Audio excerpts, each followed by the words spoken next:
نه مالدارېږم مولي صاحب زه ورته وایم نبی علیه السلام چې د مالدارۍ کومه وظیفه ښودلې ته پې عمل نه کوې نبي کریم صلی الله علیه وسلم وایي چې څه درله الله درکړي دي په دې رضا شه نو ته په هغې رضا کېږي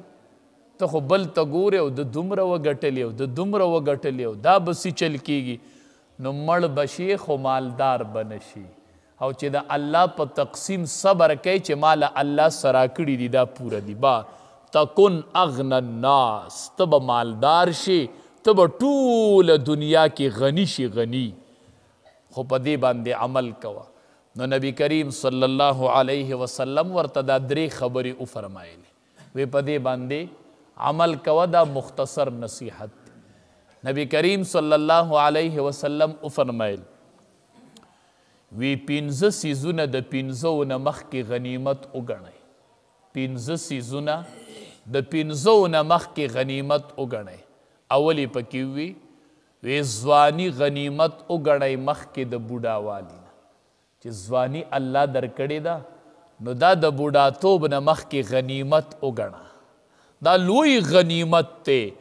نن کولی شي او سبا به بوډۍ بیا به نشي کولی نو دا ځواني نن غنیمت وګڼه ګورئ دویمه خبره یې وکړله وی صحت چې دی روغ وجود روغ صحت دا غنیمت وګڼه مخکې د بیمارۍ نه چې نن روغ نو دا روغتیا دی غنیمت وګڼه سبا به داسې وخت راشي چې مونځ به په ولاړه نشي کولی داسې وخت به راشي چې د رمضان روجې به نشي نیولی بیا به فدیې ورکوي بیا به داسې وخت راشي چې اذانونه به کیږي او جومات ته به مانځله نشي تلی نو دا نن چې تلی شي دا غنیمت وګڼه او په ټیم مانځه ته حاضري کوه دریم نبی کریم صلی الله علیه وسلم ورته وفرمیل وی مالداری مخکې د غریبۍ نه غنیمت وګڼه چې مالدارې که نه نو لا غریب شوی نه نو دا غنیمت وګڼه نو مالدارۍ کې ډیر څه وکړه هسې نه چې سبا غریب شي او بیا به دې وس نه نو چې مالداري او در سره شته دی نو ورې که د الله په رضا باندې ورې که الله پې رضا که او مساجد او مدارس پې جوړ که او علما پې تیار که جوماتونه پې جوړ که او خلقو له پې لارې او کوڅې جوړې که او د یتیمانانو د فقیرانو خدمتونه پې وکه دا مالداری غنیمت وګڼه مخکې د غریبۍ نه بیا به سبا غریبي نه به در سره نو دا مالداری چې الله درکړې دا غنیمت وګڼه څلورمه خبره یې ورته وکړله وی مشغولتیا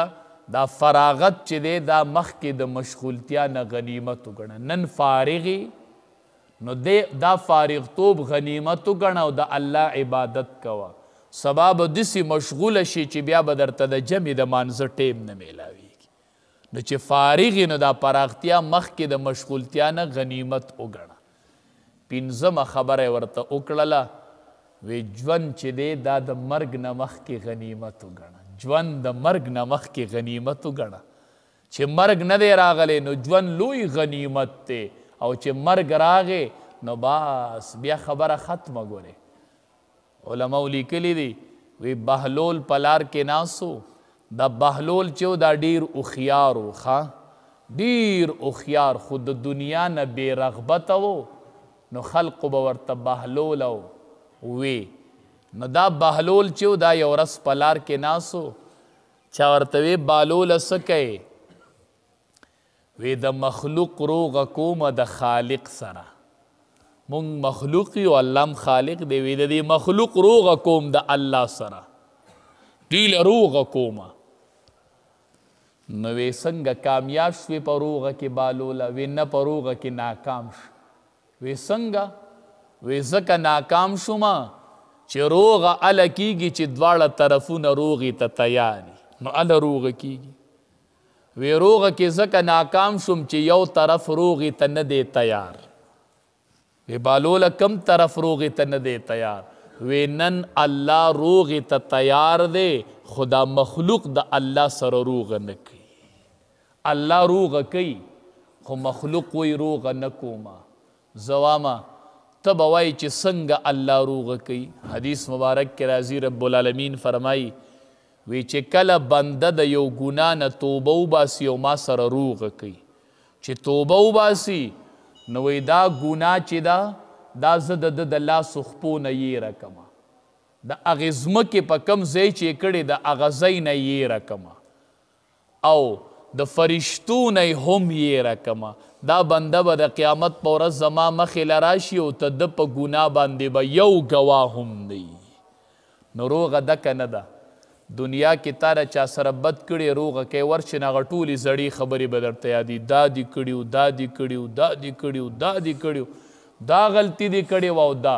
جومات ته راشه وای الله روغه کومه الله به درته چرې ونه وایي چې تا داسې کړي تا داسې کړي تا نه هېڅ ترتم نه یادوم بنده دې ګوټ ته کښېنه او سترګې نو دې اوښکې وبهیږي هېڅ